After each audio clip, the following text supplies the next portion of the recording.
මුලින්ම මම පටන් ගන්නේ කුලක පාඩම. ඒ යටතේ අපි මුලින්ම අඳුනගමු කුලකයක් කියන්නේ මොකක්ද කියලා. කුලකයක් කියන්නේ නිශ්චිතවම හඳුනා ගන්න පුළුවන් දේවල් වල එකතුවක්. ඒක තමයි මෙතන දීලා තියෙන්නේ what is set. A set is a collection of well defined objects or things. ඒ කියන්නේ කුලකයක් කියන්නේ නිශ්චිතවම අර්ථ දක්වලා තියෙන. ඒ කියන්නේ නිශ්චිතවම හඳුනා ගන්න පුළුවන් දේවල් වල එකතුවක් තමයි කුලකයක් කියලා කියන්නේ. ඊළඟට මේ කුලකයක් අංකණය කරනකොට අපි කැපිටල් ඉංග්‍රීසි අකුරකින් තමයි කුලකයක් අංකණය කරන්නේ. Capital letter is used to name a set.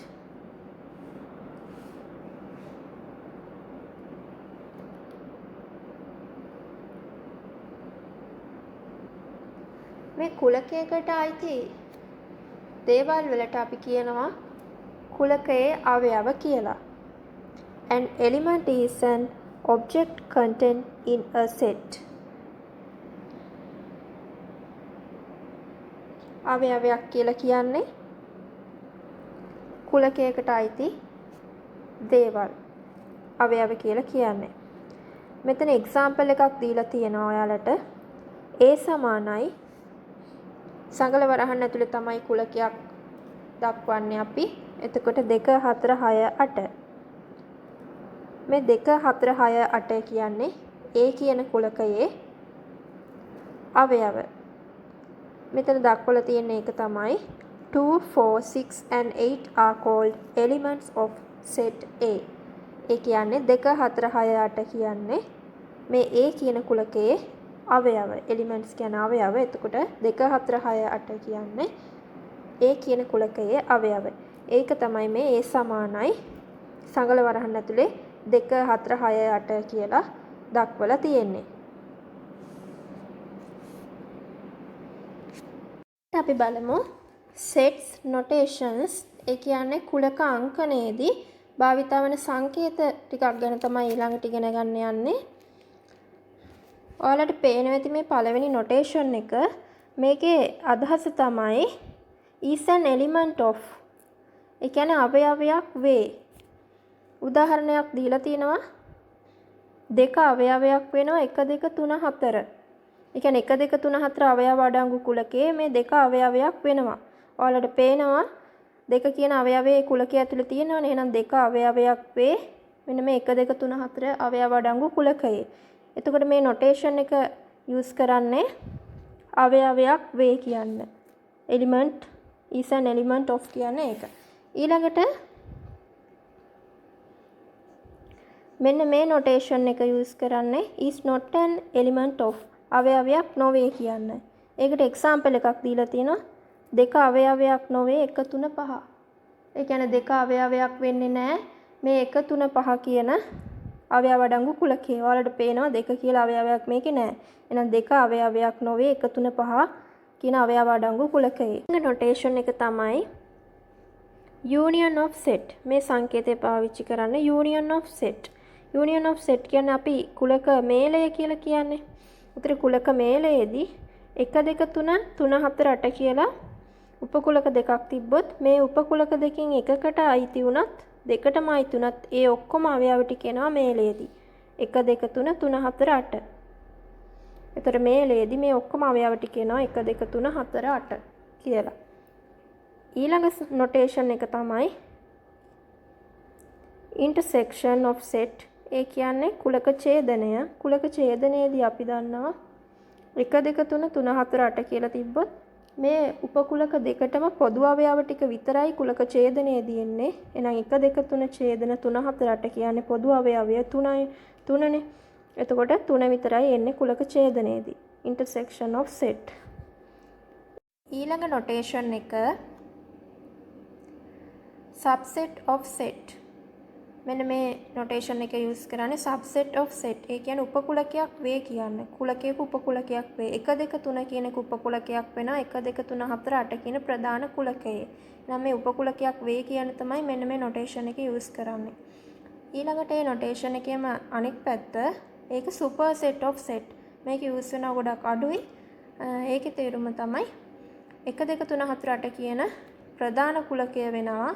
මෙන්න මේ 1 2 3 කියන උපකුලකයේ 1 2 3 කියන උපකුලකයේ ප්‍රධාන කුලකයේ 1 2 3 4 8. මේ ප්‍රධාන කුලකයේ කියන තමයි අර නොටේෂන් එකම අනිත් පැත්තට යූස් වෙන්නේ. ඊළඟ නොටේෂන් එක උපකුලකයක් නොවේ. not a subset of set. උපකුලකයක් නොවේ. 10 20 30 උපකුලකයක් නොවේ 1 2 4 8 කියන කුලකයේ. මොකද ඔයාලට පේනවා 1 2 4 8 කියන කුලකයේ මෙන්න මේ 10 20 30 කියන අවයව නැහැ. එහෙනම් 10 20 30 උපකුලකයක් නොවේ 1 2 4 8 කියන ප්‍රධාන කුලකයේ. ඊළඟට මෙන්න මේ නොටේෂන් එක යූස් කරන්නේ මේක හරි යූස් කරන්නේ empty set. අභිශූන්‍ය කුලකයට තමයි මෙන්න මේ නොටේෂන්ස් යූස් කරන්නේ. ඊට අපි බලමු universal set. universal set කියන්නේ සර්වත්‍ර කුලකය. A universal set is the superset of all sets under consideration and is donated by you. U අකුරෙන් තමයි universal set එක අපි සංකේතවත් කරන්නේ. එතකොට මේ universal set නැත්නම් සර්වත්‍ර කුලකය කියලා කියන්නේ ඔක්කොම කුලකවල, ඒ කියන්නේ සේරම කුලකවල ප්‍රධාන කුලකය තමයි universal set කියලා කියන්නේ. උදාහරණයක් තියෙනවා. example, if we consider the sets A, B and C as the cricketers of India, Australia and England respectively, then we can say that the universal set U of these sets contains all the cricketers of the world. A, B, C කියලා අපි කුලක තුනක් ගත්තොත් ඉන්දියාවේ, ඕස්ට්‍රේලියාවේ සහ එංගලන්තේ ක්‍රිකටර්ස්ලා. එතකොට A කුලකයෙන් නිරූපණය වෙන ඉන්දියාවේ ක්‍රිකටර්ස්ලා නම්, B කුලකයෙන් ඕස්ට්‍රේලියාවේ ක්‍රිකටර්ස්ලා නම්, C කුලකයෙන් එංගලන්තේ ක්‍රිකටර්ස්ලා නම් මේක යුනිවර්සල් සෙට් එක. සර්පත්‍ර කුලකයේ මේ තුනම අයිති වෙන විදිහට ප්‍රධාන කුලකය අපිට ගන්න පුළුවන් මුළු ලෝකයේම ඉන්න ක්‍රිකටර්ස්ලා කියලා. ඒ විදිහට ඕනෑම කුලකයක ඒ සියලුම කුලක අයිති වෙන ප්‍රධාන කුලකයට තමයි අපි සර්වත්‍ර කුලකය නැත්නම් යුනිවර්සල් සෙට් කියලා කියන්නේ. ඒක U අකුරෙන් සංකේතවත් කරනවා. ඊළඟට අපි බලමු Venn diagrams use කරලා කොහොමද කුලකයක් අංකණය කරගන්නේ කියලා. වෙන් රූප සටහනක් මගින්.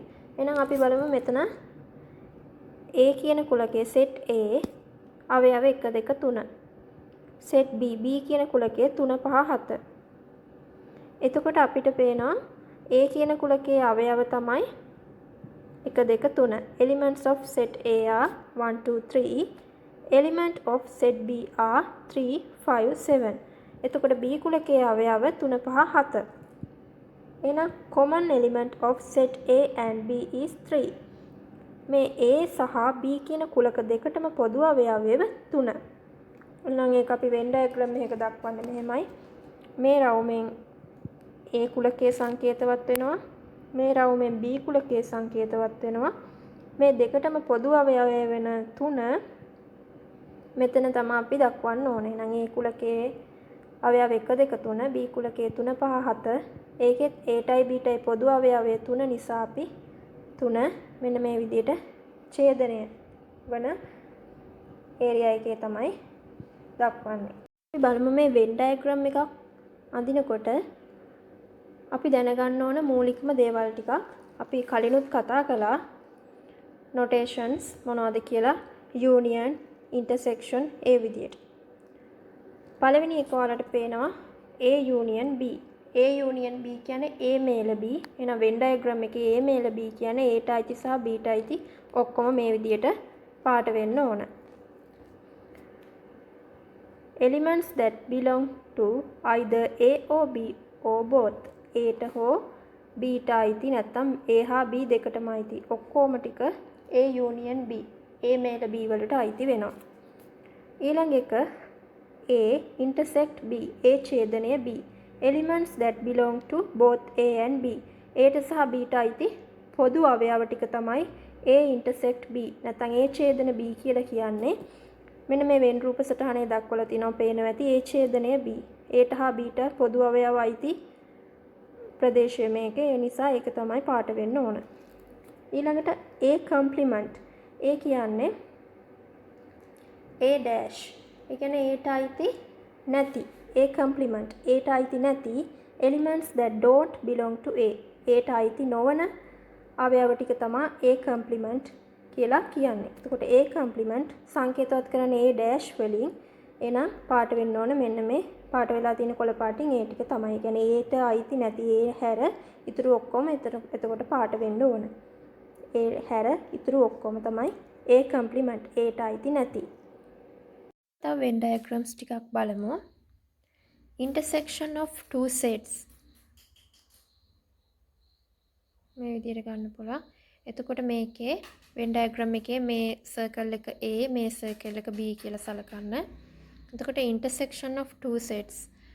intersection කියන්නේ ඡේදනය මේ විදිහට අපි කලින් ඉගෙන ගත්තා. union of two sets. union කියන්නේ A මේලයේ B මේ විදිහට. symmetric difference කලින් කතා කරා. symmetric difference of two sets A delta B මේ විදිහට. ඊළඟට relative complement of A in B. ඒ කියන්නේ මෙතන අපි complement කිව්වේ Aට අයිති නැති. A complement කිව්වොත් Aට අයිති නැති. මෙතනදී relative complement of A in B කියන්නේ Aට අයිති නැති සහ Bට අයිති කියන එකේ ඡේදනය. මෙතන A dash වෙනුවට AC කියලා ලියන්නත් පුළුවන් Aට අයිති නැති කියන්නේ. එතකොට Aට අයිති නැති සහ Bට අයිති. එතකොට Bට අයිති වෙන්නත් ඕනේ Aට අයිති නැති වෙන්නත් ඕනේ. ඡේදනය කියන්නේ පොදු අවයව. එතකොට පොදු Aට අයිති නැති සහ Bට අයිති පොදු ප්‍රදේශය මේ විදිහට අපිට පාට කරන්න පුළුවන්. ඊළඟට absolute complement of A in U. absolute complement කියන්නේ A in U. ඒ කියන්නේ අපි මේ U කියලා ගන්න තියෙන්නේ universal set එක කලින් කතා කරා සර්වත්‍ර කුලකය මුළු කුලකය. එතකොට මුළු කුලකයේ Aට අයිති නැති කොටස තමයි පාට වෙන්නේ. ඒ කියන්නේ A dash අපි කතා කරේ A complement කිව්වම Aට අයිති නැති universal set එකට අයිති ඔක්කොම පාට වෙනවා. Aට අයිති නැති ටික අපි බලමු. කුලකවලදී symmetric difference කියන්නේ මොකක්ද කියලා. මම මෙතනදී කතා කරන්නේ කුලක දෙකක symmetric difference ගැන. In mathematics, the symmetric difference of two sets, also known as the disjunctive union, is the set of elements which are in either of the sets but not in their intersection. For example, the symmetric difference of the sets 1, 2, 3 and 3, 4 is 1, 2, 4. ඒ කියන්නේ අපි කුලක දෙකක් සැලකුවොත් එක කුලකයක අවයව 1 2 3 අනිත් කුලකයේ අවයව 3 4 නම් symmetric difference වලට එන්නේ 1 2 4. ඒ කියන්නේ මේ පොදු අවයවය 3 කියන එක එන්නේ නැහැ. අපි ඒක තව පැහැදිලි වෙනවා මේ පල්ලෙහා බලන්න. මේ සාමාන්‍ය symmetric difference එකක් ලියන්නේ මේ delta කියන ග්‍රීක අක්ෂරය යොදලා. එතකොට A delta B කියලා තියෙන්නේ AB කුලක දෙකේ symmetric difference එක. මේ symmetric difference එකට අයිති වෙන ප්‍රදේශය තමයි මේ වෙන් රූප සටහනේ පාට කරලා තියෙන්නේ. Symmetric difference is the union without the intersection. Symmetric difference කියන්නේ කුලකයක මේලයෙන් intersection එක අයින් කරාම කුලකයක මේලේ තමයි without intersection කුලකයේ ඡේදනය නැතුව. මේ ඔයාලට පැහැදිලි වෙනවා පල්ලෙහා තියෙන කුලකයේ මේලයෙන් කුලකයේ ඡේදනය අඩු කරලාම තමයි මේ symmetric difference කොටසයි ලැබෙන්නේ. So the symmetric difference of the sets A and B is commonly denoted by A delta B. මෙන්න මේ සංකේතෙනුත් තියෙන්න පුළුවන් symmetric difference එක. එතකොට මේ symmetric difference එකට අයිති area එක තමයි මේ කලර් කරලා තියෙන්නේ. ඔයාලට මෙතනින් පැහැදිලි කරගන්න පුළුවන්.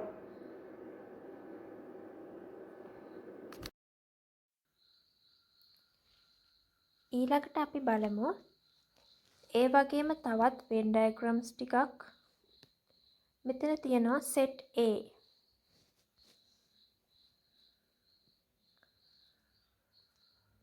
Set A. ඒ කියන්නේ ඒට අයිති ටික පාට වෙලා තියෙනවා ඒ කුලකය. A කම්ප්ලිමන්ට්. ඒ කියන්නේ A' ඒට අයිති නැති ටික තමයි මේකේ තියෙන්නේ. ඒ වල අනුපූරකය කියලා කියන්න පුළුවන්. A කම්ප්ලිමන්ට්. ඒට අයිති නැති ටික පාට වෙලා තියෙනවා. මේ B කුලකය. මේ B කම්ප්ලිමන්ට්. B වල අනුපූරකය B'. Bට අයිති නැති ටික පාට වෙලා තියෙනවා. A මේලය B. A ඡේදනය B. මෙතන A ඡේදන B'. Aට අයිති සහ Bට අයිති නැති කියන එකේ පොදු ඡේදනය කියන්නේ පොදු අවයවනේ. එහෙනම් ඡේදනයෙන් සම්බන්ධ වෙලා නම් Aට අයිති වෙන්නත් ඕන Bට අයිති නැති වෙන්නත් ඕන කියන එකේ පොදු ටික මේ විදිහට පාට කරන්න පුළුවන්. ඊළඟ එක A' ඡේදන B. Aට අයිති නැති වෙන්නත් ඕන Bට අයිති වෙන්නත් ඕන කියන එකේ පොදු ටික. ඉන්ටර්සෙක්ෂන් ඡේදනය කියන්නේ පොදු අවයවනේ. එහෙනම් Aට අයිති නැති වෙන්නත් ඕන Bට අයිති වෙන්නත් ඕන පොදු අවයව තියෙන මෙන්න මේ ප්‍රදේශයේ. ඊළඟට A ඡේදන B'. ඒ කියන්නේ A ඡේදන B වල අනුපූරකය කම්ප්ලිමන්ට්.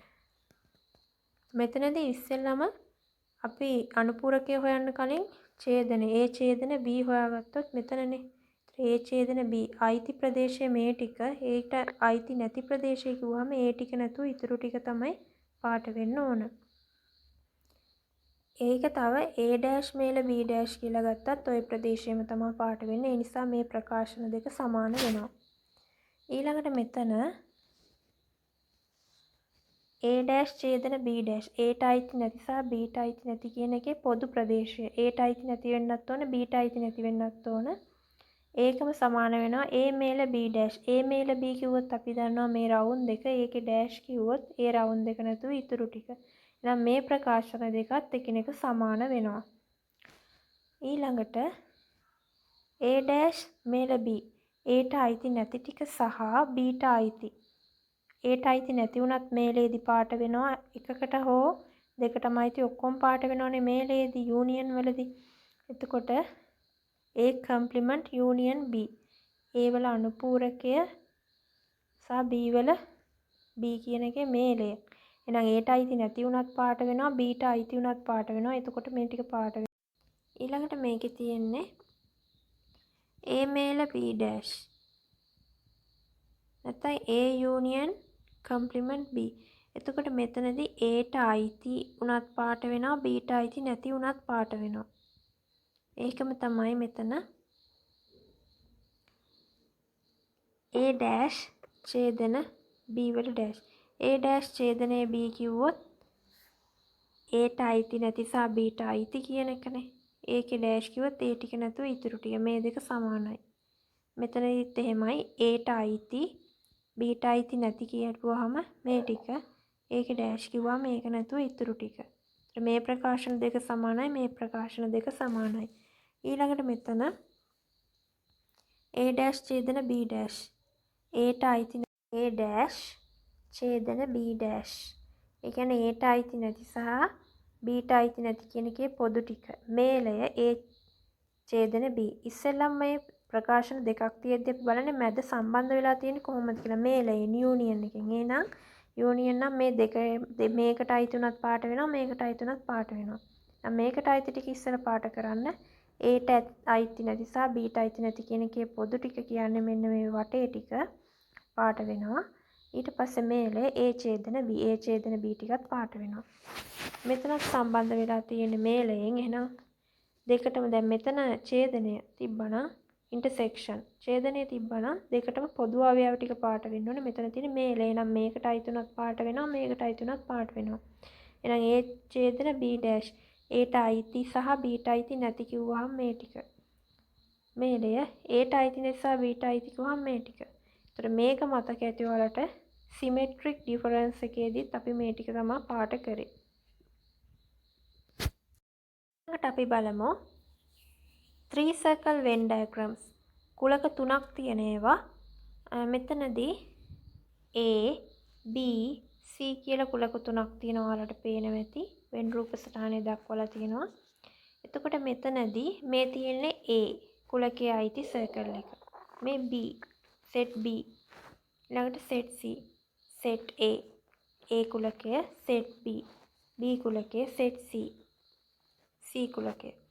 එතකොට මෙතනදී මෙන්න මේ කොටසට අයිති වෙන්නේ elements in A only. Aට පමණක් අයිති ටික මෙතන.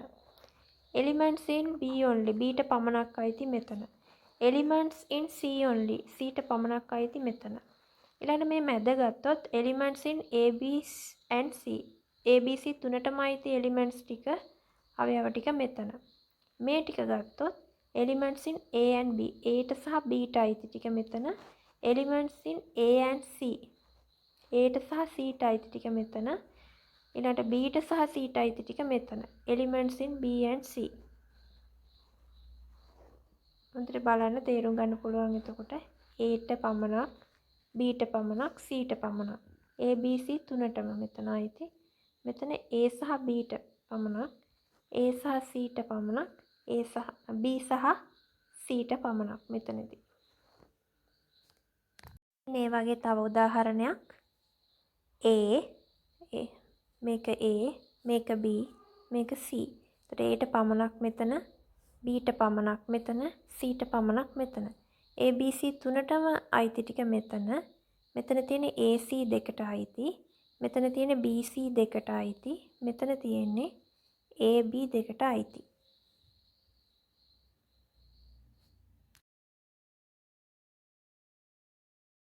අපි තවත් වෙන් ඩයග්‍රෑම්ස් ටිකක් බලමු. මෙතන තියෙනවා set B. මෙතන තියෙනවා A මේලේ C. Aට අයිති සහ Cට අයිති ටික පාට වෙලා තියෙනවා. A ඡේදන B. Aටයි Bටයි අයිති ටික පාට වෙලා තියෙනවා. ඔය විදියට.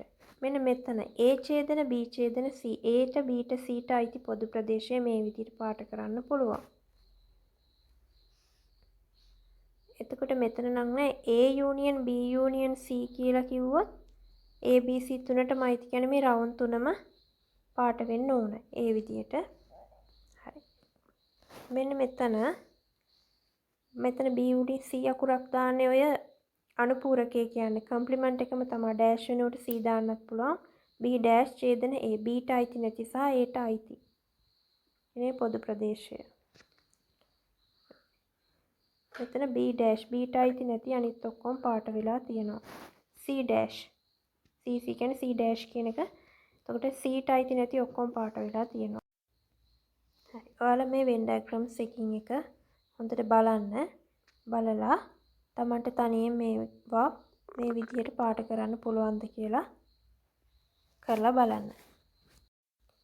හරි අපි ඉගෙන ගත්ත දේවල් වලින් පොඩි ගාණක් මම ඔයාලට දෙනවා. ඔයාලට පුළුවන් එක හදලා බලන්න. තමන්ට බේසික් සෙට්ස් වල බේසික් ටික තේරෙනවද කියලා බලා ගන්න පුළුවන්. මේකට උත්තර ලියන්න පුළුවන්ද කියලා බලලා. In a birthday party, cakes, burgers and hot dogs are served and it is represented by a Venn diagram below. Birthday party එක cake, burgers, hot dogs ගත්ත අය Venn diagram එක දක්වලා තියෙනවා. ඒකෙන් ප්‍රශ්න ටිකක් අහලා තියෙනවා. How many had hot dogs? Hot dogs ගත්ත අය කී දෙනෙක් ඉන්නවද අහනවා. How many had only cakes? Cake පමණක් ගත්ත අය කීයද? How many had both cakes and burgers? Cakes සහ burgers දෙකම ගත්ත අය කීයද? How many had hot dog and cake but not burger? Hot dog සහ cake ගත්ත හැබැයි burger ගත්තේ නැති කීයක් ඉන්නවද අහනවා. How many had at least 2 items? අඩුතරමින් දෙකක් පමණක්වත් ගත්ත අය කීයක් ඉන්නවද කියලා අහනවා. හරි. ඔයාලා මේ මං කියලා දුන්න ටික බලලා හොඳට බලලා මේ ගාන Tamanට කරන්න පුළුවන්ද කියලා උත්සාහ කරලා බලන්න. ටිකට answers බලමු. How many had hot dogs? hot dogs ගත්ත අය මෙන්න මේ රවුමේ ඉන්නේ. මේ රවුමේ මුළු සංඛ්‍යාව 10යි 14යි 2යි 16යි 3යි 19යි. මේ මුළු රවුමේ 19යි නම් උත්තරේ 19යි. How many had only cakes? Cake පමණක් ගත්ත අය. කේක් පමණක් ගත්ත අය ඉන්නේ මේ කොටසේ. ඔයාලට පේනවා පහක් ඉන්නවා. එහෙනම් 5යි. How many had both cakes and burgers? Cake සහ බර්ගර්ස් ගත්ත අය. කේක් බර්ගර් මේ රවුන්ඩ් දෙකටම අයිති පොදු ප්‍රදේශ මේ ටික. එතකොට 4යි 2යි 6ක් ඉන්නවා. උත්තරේ 6යි. How many had hot dog and cake but not burger? hot dog සහ කේක් ගත්ත අය සහ හැබැයි බර්ගර් ගත්තේ නැති අය කියන්නේ මෙන්න මේ ටිකේ ඉන්නේ. කේකුයි හොට් ඩොගුයි ගත්ත අය ඉන්නවා. බර්ගර් ගත්තේ නැති අය කොහොම මේ ටික නැතුව මේ ටික. මේ දම් පාටින් මම පෙන්ලා තියෙන ප්‍රදේශය තමයි අයිති වෙන්නේ. එහෙනම් ඒ ප්‍රදේශය උත්තරේ 3යි. How many had at least 2 items? items දෙකක් වත් ගත්තයි කිව්වහම අඩුතරමින් items දෙකක් වත් ගත්තයි කිව්වහම item 3ක් ගත්තයි ගන්නත් පුළුවන්. එහෙනම් අඩුතරමින් දෙකක් වත් කිව්වහම මේ දෙකක් ගත්ත අයත් අයිති 3ම ගත්ත අයත් අයිති. ඒ කියන්නේ මෙන්න මේ ප්‍රදේශ ටික තමයි අයිති. මේ ප්‍රදේශ ටික එකතු කරොත් 4යි 2යි 6යි 6යි 4යි 10යි 10යි 3යි 13යි 4යි 2යි 6යි 6යි 4යි 10යි 10යි 3යි 13යි නම් ආන්සර් එක එන්නේ 13. යාළුවනේ මේ වගේ වැදගත් ගණිතය සම්බන්ධ පාඩම් ඉදිරියේදී නිශීස් මැත්ස් ක්ලාස් channel එකෙන් අපි ගේන්න බලාපොරොත්තු වෙනවා. අපේ ගණිත පාඩම් බලන්න ඕන යාළුවෝ channel එක subscribe කරලා පහලින් තියෙන bell icon එක click කරන්න. එතකොට අපි වීඩියෝ එකක් දාපු ගමන් ඔයාලට දැනගන්න පුළුවන්. ඒ වගේම අපේ වීඩියෝස් වලට like කරන්න, comment කරන්න, share කරන්නත් අමතක කරන්න එපා. ඔයාලට ඕන කරලා තියෙන ගණිතය පාඩම් තියෙනවා නම් ඒවත් අපිට comment වලින් කියන්න. ඉදිරියේදී අපි ඒවත් අරගෙන එන්නම්. ගිහිල්ලා එන්නම් යාළුවනේ. හැමෝටම සුබ දවසක්.